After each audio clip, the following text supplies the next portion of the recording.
Ciao ragazzi, quando arriva l'estate cresce la voglia di gelato. Un gelato particolare come quello che Davide Pesarin qui a Legnago mi ha preparato in tre gusti, uno diverso dall'altro e soprattutto insospettabili. A partire da questo, il gelato alla lavanda. Mm. Mm. La lavanda è quella di casa mia, coltivata da mia moglie, raccolta nei tempi giusti, quando decide lei che deve essere raccolta. Dopo sta a me fare il gelato. Come faccio il gelato della lavanda? Lo metto in infusione minimo 12 ore prima i fiori di lavanda dentro il latte, dopodiché preparo tutti quanti gli zuccheri e gli addensanti, porto il gelato alla temperatura del latte a 30-40 gradi, aggiungo le polveri, miscelo tutto quanto, faccio una leggera pastorizzazione e dopodiché vado a mantecare direttamente il composto nella mantecatrice. Sembra facile detta così. È facilissimo, fa tutto la macchina.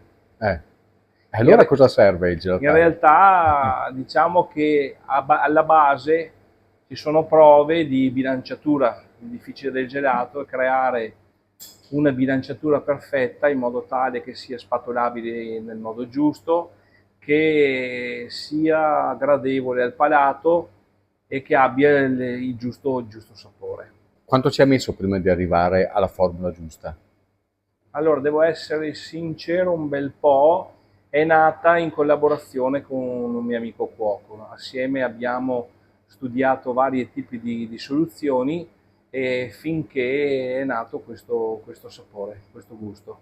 E adesso dal giardino di casa Pesarin andiamo da tutt'altra parte del mondo, perché lui qui a Legnago si è inventato un gelato che ricorda un mondo esotico, il gelato al tè nero.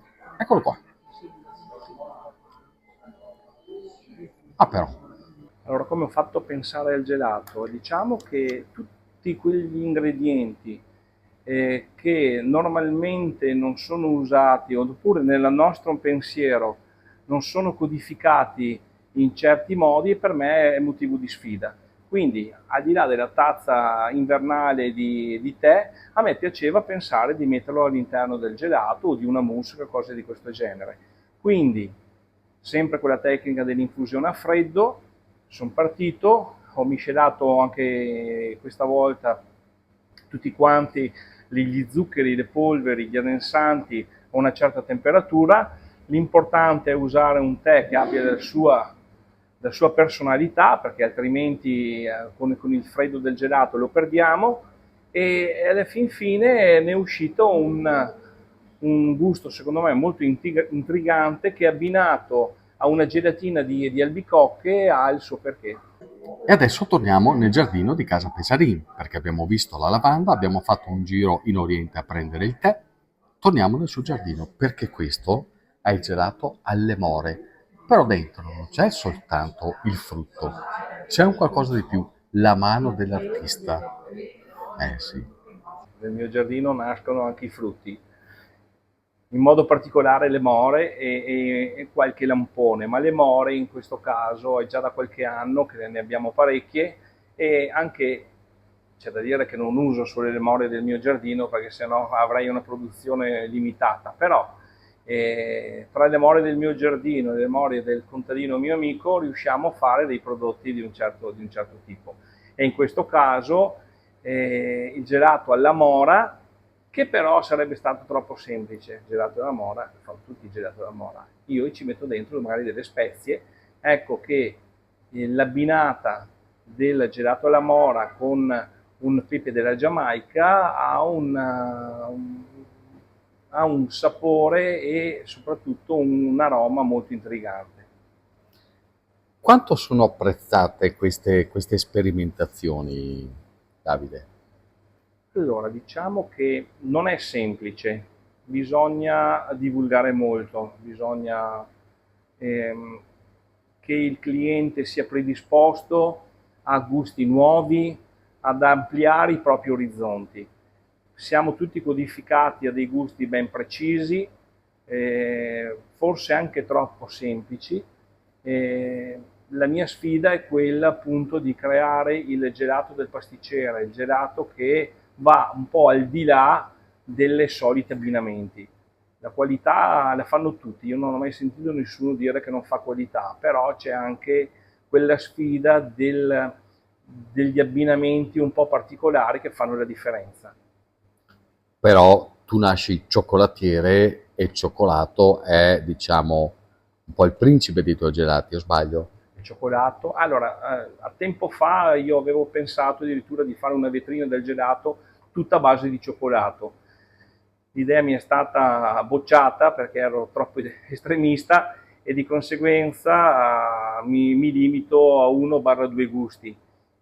Il cioccolato è la materia prima per me fondamentale. Non farei, come ho già detto, questo mestiere se non ci fosse il cioccolato. E anche nel gelato è importante usare un cioccolato di qualità che sprigioni tutti i suoi profumi. Un monoorigine di grande qualità e poi lo si sente al momento dell'assaggio. Dato per buono che tutti si lavora per ottenere il meglio, cos'è allora che alla fine differenzia un gelatiere da un altro?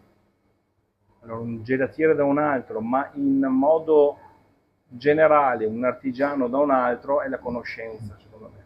Oggi l'artigiano deve avere la conoscenza per riuscire a usare tutte le materie prime, le migliori materie prime senza rovinarle, dando il meglio che queste possono usare, usando per ognuno la tecnica più opportuna. È chiaro che termometri, varie tecniche, l'infusione a freddo come accennavo prima e tutte queste cose, se usate nel giusto modo, danno la possibilità di abbinamenti veramente unici e di sapori unici al tempo stesso.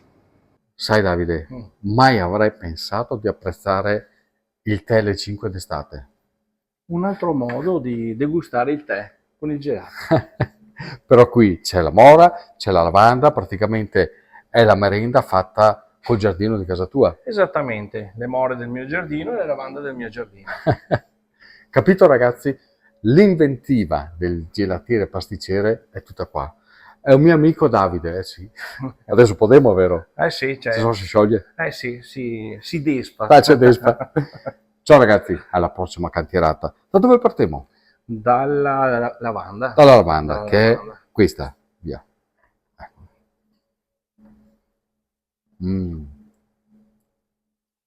Che buono, che buono.